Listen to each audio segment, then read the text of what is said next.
Innal hamdalillah nahmaduhu wa nasta'inuhu wa nastaghfiruh. May yahdihillahu fahuwal muhtadi wa may yudlil fala hadiyalah. Asyhadu an la ilaha illallah wahdahu la syarikalah wa asyhadu anna Muhammadan abduhu wa rasuluh.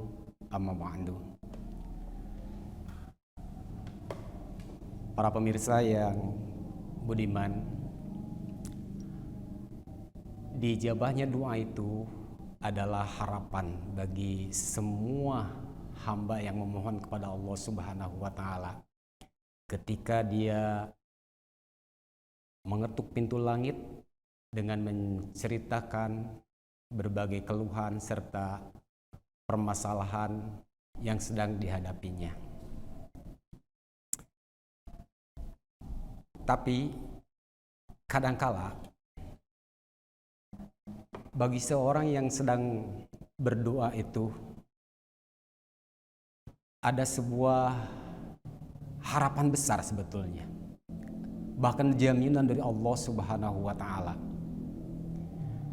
Ketika seorang hamba meminta dan memohon kepadanya, maka dijamin oleh Yang Maha Kuasa bahwasannya apa yang diminta, apa yang diharapkan, dan apa yang dipanjatkannya itu pasti akan terkabul. Ujibu da'wata da'i idza da'ani fal yastajibuli wal yu'minu bi.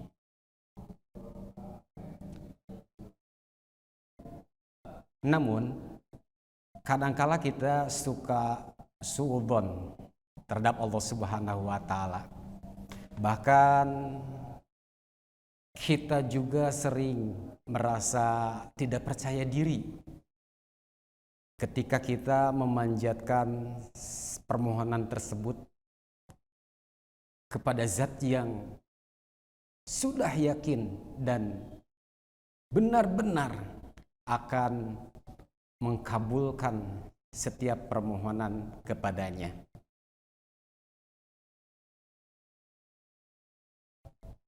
Urusan dan diijabah dan tidaknya sebuah doa itu adalah hak prerogatif ataupun sesuatu yang hanya diketahui oleh Dia dan Yang Maha Pencipta. Dan lebih yakin bahwa Sang Maha Pencipta itu pasti akan mengijabah, mengkabulkan setiap permohonan yang dipanjatkannya.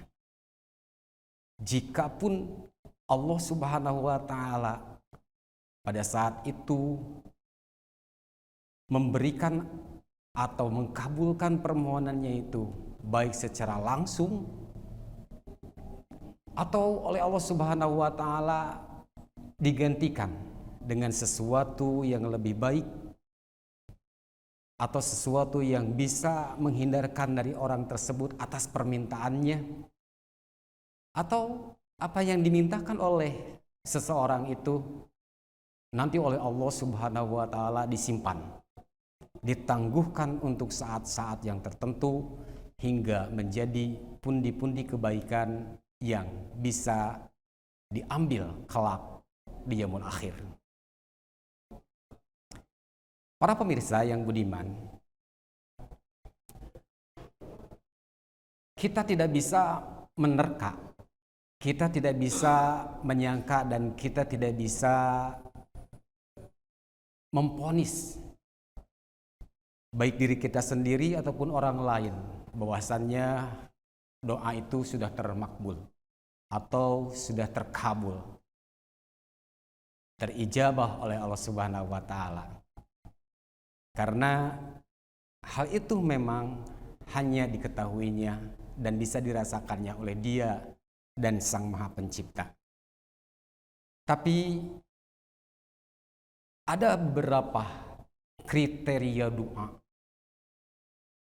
ataupun pada kondisi-kondisi tertentu ini menjadi isyarat, menjadi penunjuk atau menjadi sebuah penyemangat bahwasannya pada saat-saat tertentu, waktu-waktu tertentu dan orang-orang tertentu oleh Rasulullah Shallallahu Alaihi Wasallam ditunjukkan bahwa orang-orang tersebut, waktu-waktu tersebut dan tempat-tempat tersebut adalah mustajab.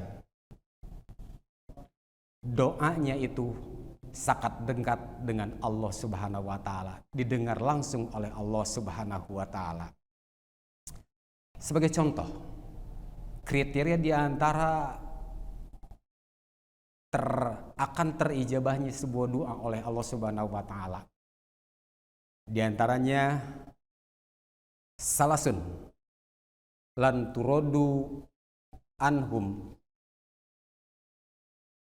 Ada 3 golongan manusia yang la turodu da'watahum, tidak akan tertolak atau Allah Subhanahu wa taala akan menerima doa dan permohonan dia, amal soleh serta ibadah mereka. Siapa 3 golongan tersebut? Di antaranya as-shaimu hatta yuftiru, wal imamul adilu, wal madlum. Rawahu Tirmidzi wa Ibnu Majah.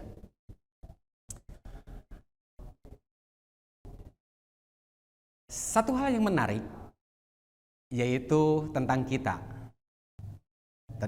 pada saat ini. Ternyata oleh Rasulullah Shallallahu Alaihi Wasallam dinobatkan, dimasukkan dalam salah seorang di antara kriteria yang doanya oleh Allah Subhanahu wa taala la turaddu, tidak akan ditolak. Di antaranya kita yang sedang melaksanakan ibadah saum. Pada saat lain Rasulullah SAW menjamin inna lisaimi inda fitrihi da'wata ma turaddu.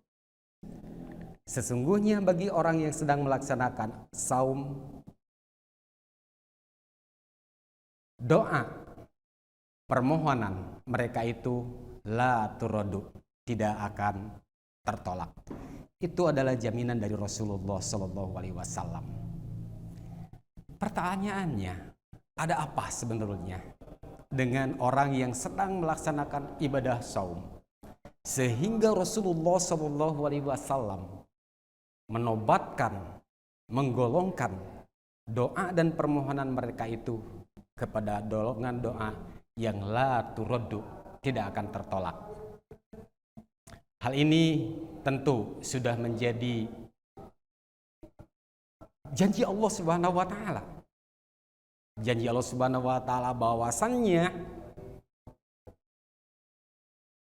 Dia akan mengijabah semua permohonan siapapun. Cuma bagi orang yang sedang melaksanakan ibadah syam oleh Allah Subhanahu wa taala, oleh Rasulullah sallallahu alaihi wasallam dinobatkan sebagai orang yang salah satu dari sekian banyak manusia yang meminta kepada Allah Subhanahu wa taala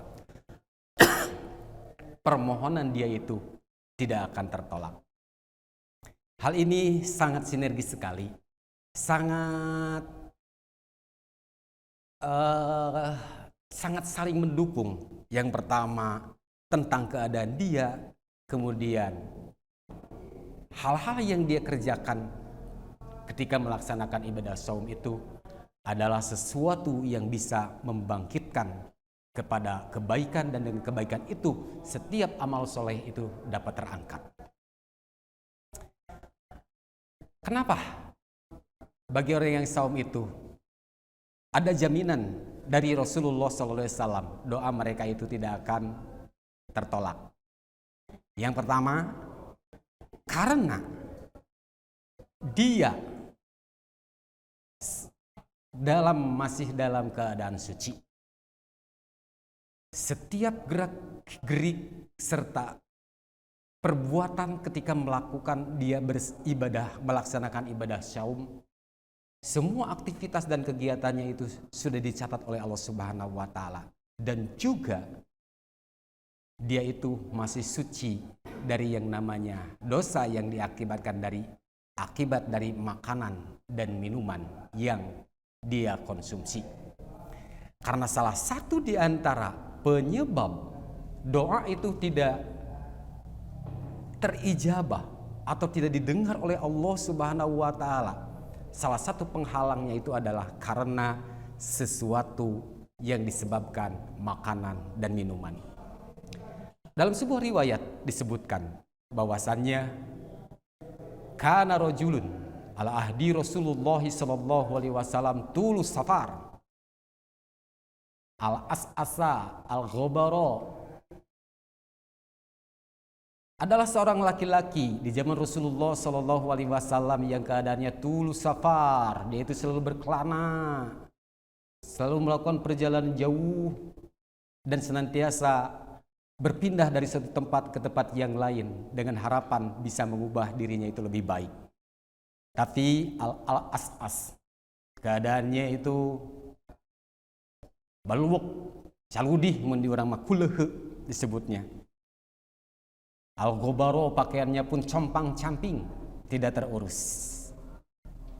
Pada suatu saat dia itu memohon kepada Allah Subhanahu wa taala. Ya muddu yadahu ilas sama. Dia minta kepada Allah Subhanahu wa taala, berdoa maksudnya. Wa ma'kulatuhu haramun wa masyrubatuhu haramun.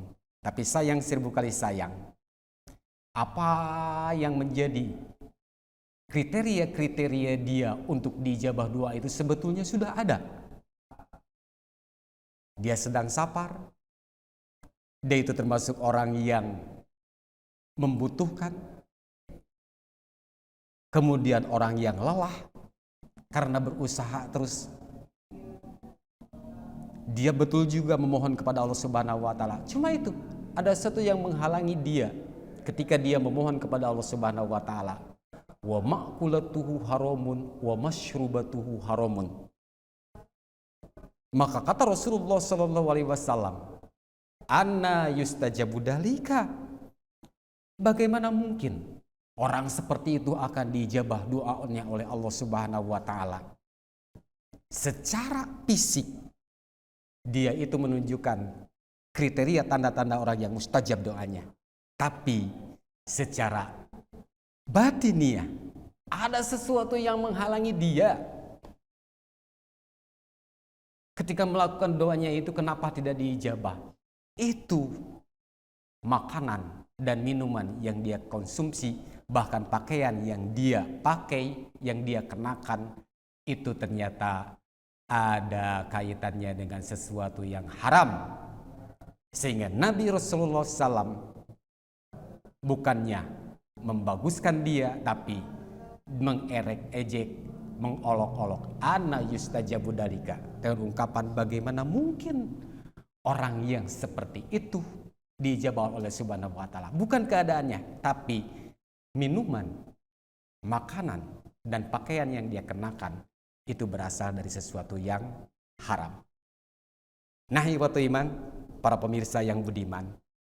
Jadi itulah kenapa Rasulullah SAW menempatkan orang yang sedang melaksanakan ibadah saum ditempatkan sebagai la turaddu da'watahum, tidak akan tertolak doa mereka, karena sejatinya orang yang sedang melaksanakan ibadah saum itu masih suci, masih bersih, masih fokus, masih khusyuk, menjaga keutamaan ibadahnya, menjaga kehusuan apa-apa yang bisa membawa kepada kebaikan dirinya untuk lebih mendekatkan diri kepada Allah Subhanahu wa taala. Bahkan pada saat itu, bagaimana mungkin sesuatu yang haram, bahkan yang halal pun bagi orang yang saum itu ditinggalkan untuk sementara. Karena apa? Karena mengharap ridho Allah Subhanahu wa taala. Nah, para pemirsa yang budiman, jadi itulah salah satu kriteria dari sekian banyak orang-orang yang diijabah doanya oleh Allah Subhanahu wa taala adalah kita yang sedang melaksanakan ibadah syam. Maka karena itu jagalah sesuatu hal-hal yang bisa menyebabkan nilai-nilai keutamaan keutamaan ibadah siam kita supaya kita tetap terjaga. Jagalah pula makanan, minuman ataupun pakaian yang hal itu bisa menyebabkan atau menjadi penghalang terijabahnya doa oleh Allah Subhanahu wa taala.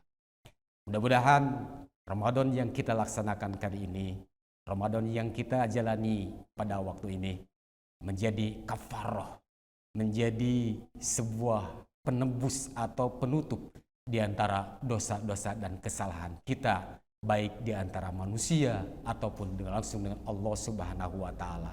Sehingga kita oleh Allah Subhanahu wa taala nanti setiap permohonan dan setiap keinginan kita terwujud karena kita senantiasa menjaga kesucian diri kita dengan lebih mendekatkan diri kepada Allah Subhanahu wa taala. Aqulu qouli hadza wa astaghfirullah li wa lakum walhamdulillahirabbil alamin. Assalamualaikum warahmatullahi wabarakatuh.